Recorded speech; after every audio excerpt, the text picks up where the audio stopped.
Hello and a happy new year to all our lovely Sassy Girl fans. This episode, we are going to talk about the dismissal of the secondary school girls. I'm Akofa. Let's get right into it. Okay, so somewhere last year, we all saw this unsightly, disgusting, intolerable video of 8 girls from Chiana Secondary School insulting the president, saying so many unprintable words. In fact, if I were a parent, I would go right to the school and lash my ward if she was part of them. So somewhere last week, we saw this letter written in November by the GES circulating on social media.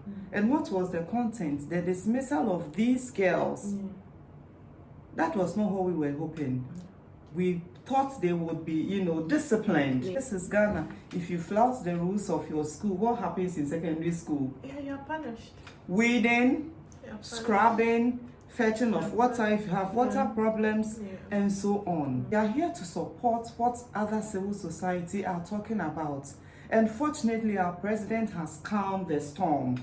But must we always wait for the president to come into these petty things that can be handled, at the senior secondary school? The president is interfering. Yes.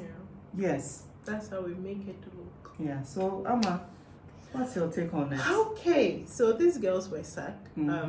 For me, I would say that it was the ending of the letter. Yeah. That sought to say that they wish them all the best in their future endeavor. And being a Ghanaian, without education, you're nothing. Yeah. Right? So how then do you wish someone that they are taking education from all the best in their future endeavor? You must be It's crazy. like an oxymoron. Or, yes, really?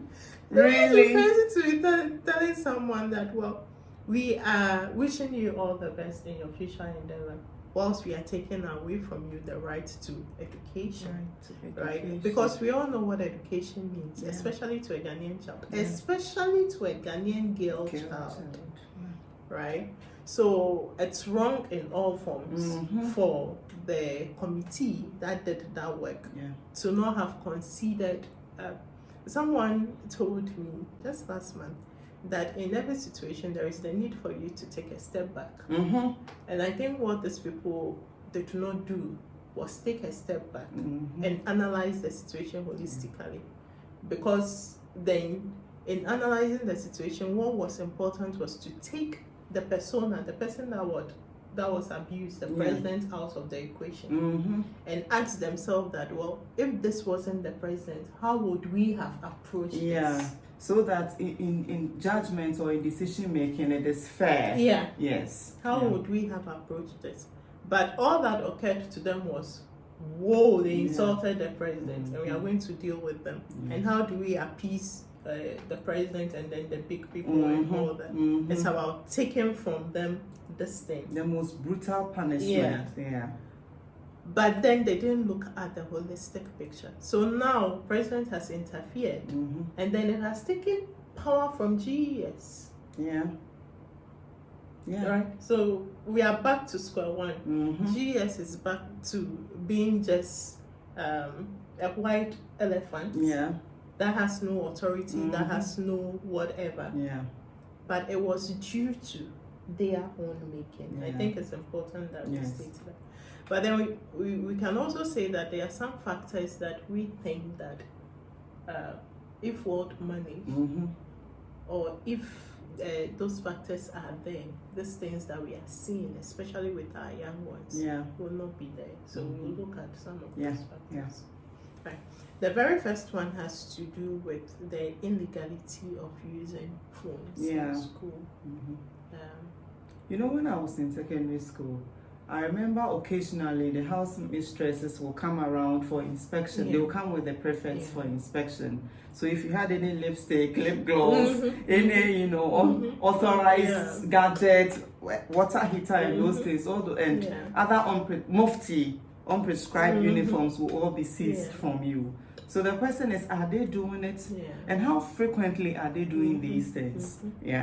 Because it's illegal for our students at the secondary school level to have mobile phones. So it means that the school authorities are not doing their job. Yeah. How did they get access to phones in school? No, to be honest, or let's be very practical, some of these students will hide them, or their seniors could even keep these phones from them because they also will benefit. But the question is, what's the frequency? They need to do these inspections frequently so that they get students from, embedded within that is the use of technology for education. Now, basically, that's all we are doing.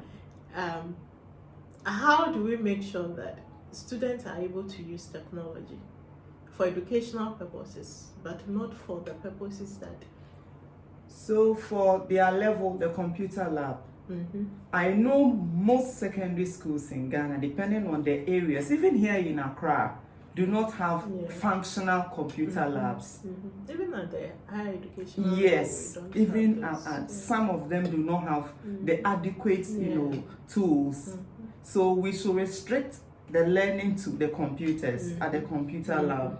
So PTAs, alumni associations, and so on, GES and other donor agencies can take clues from these things. If we don't want to deprive them from the many knowledge and resources the phones this medium has. So let's restrict them to the computer lab for now, because on this phone has so many things that will distract them from learning. Still we still agree that they do not have access to mobile phones on campus or at the secondary school. So the computer lab should be fully equipped. Because with the computer lab, then you can restrict sites that they go to. There is always the computer technician or teacher there. So Then we're also saying that our parents have a role to play.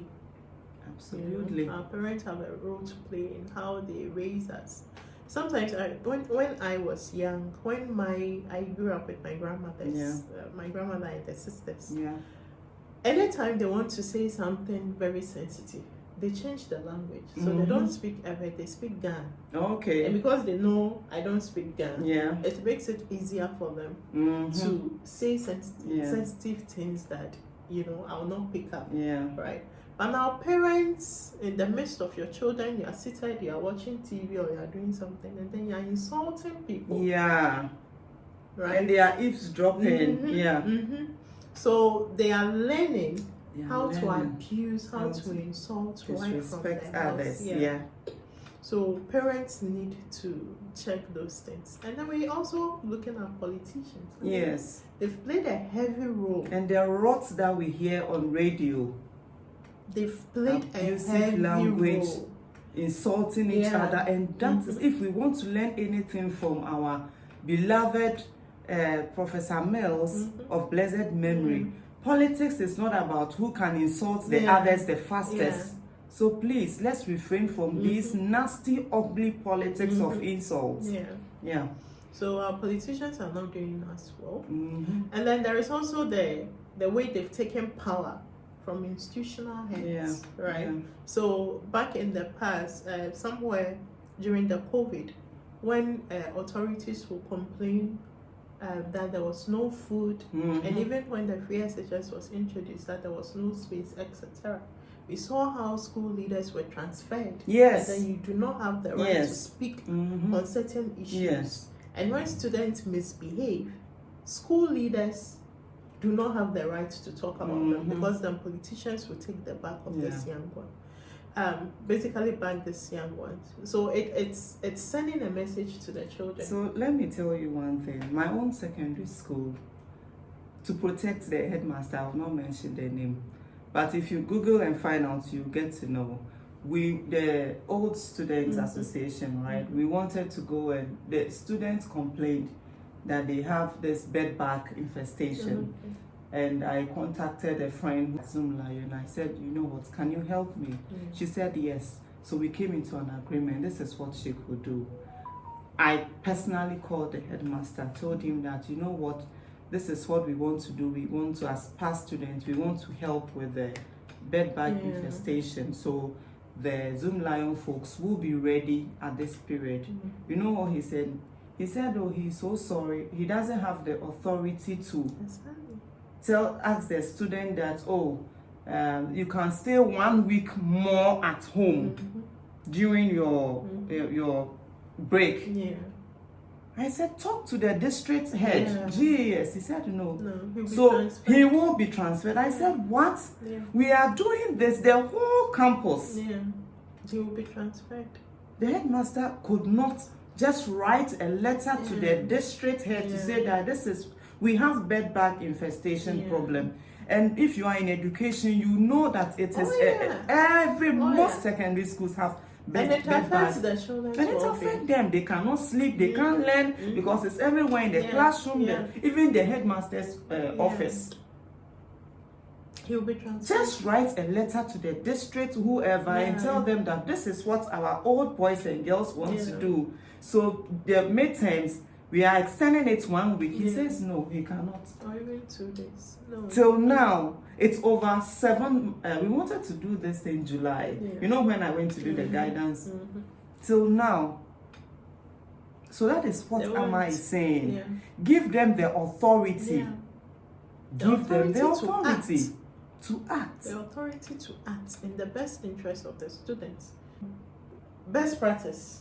What is done in other countries. So we have China, who has no dismissal policies because then education is a right. Yes. So we need to look at some of those things, because if leaders or committees will be taking decisions without looking at the bigger picture, without stepping back, then it means that we need laws in place that will actually do these things for us. So that whoever is making the decision will be looking at what laws are there. Yeah, what's the policy? And now make laws or make decisions based on those laws that are there. Right? And then when we were young, we had religious and moral education. Yes, RME for short. Some of those things are there to keep the fiber of our society intact. Right? So even if we are trying to do away with religion, I mean, we should be introducing something ethic. Yes. Because moral keeps our society together. Even the issue of cultural studies, etc. We took all those things out. They showed who we were and what our values were, right? But ladies, you can do better. Then the part of the girls. They are no ladies, they are girls. Yeah. The internet. The internet with memory. Yeah. The internet. Fast forward 10, 20 years, they are now reformed parents, and it pops up. Yeah, it will come back to bite you. It will definitely pop up somewhere. Their faces are there, their names, so that is when they need for counseling. Yeah. But the damage has been done. Yes, yeah. But the best advice I'll give to these girls is look at what you can do for yourself outside of asking for employment. Yeah. Because if someone will employ you in this day and age, the person will do a background. Oh, yes. So it will come back to bite you. So they should look at how to employ themselves going forward. Because this will come back definitely. It's going nowhere. It's going we're all girls some 20 years ago, and we were not this disrespectful. No, because the discipline started from the home. You will be whipped mercilessly. And your school head will beat you. Yeah. Your parents will come and add to it. Yeah. GES is not going to ask why were you beaten. Neither is the president going to come and say why were you beaten. You know, laws work. But now, the school heads do not have any power to reform the kids. It's true. Because of social media. They do not have any power at all. And we are all to blame. Yeah. When something comes up, we are quick to jump on the people. And then fake say, news. Why did you do this? Why did you do that? Child rights. Child abuse and child labor. I'm sure those who are hearing me say that they should weed and scrub. Like, where are you from? Like, who is this? Age? Yes. But children need to be disciplined. They need to be disciplined. Right. When I was in school, I had a weeding plot. Oh, we all had what? I had a weeding plot. We had something we called disco weeding in the evening. If you misbehave, whilst your friends are prep learning, you are weeding. So it's disco weeding. In the morning, You have when a they torchlight and you are weeding. Yeah. When they say bring out the textbooks and write this test, then you are scoring 0. Yeah. Because you didn't have, So there are ways to discipline children. So share your comments with us. Don't send us individual messages. Type your messages at the comments. Yeah, can you stop it? And please share. We want to get to 1,000 subscribers. So please help us to share. Any comments, positive, negative, we are learning from you. So thank you for being with us today. Don't forget to subscribe. And this has been a Sassy Girl Talk. See you next time. Bye.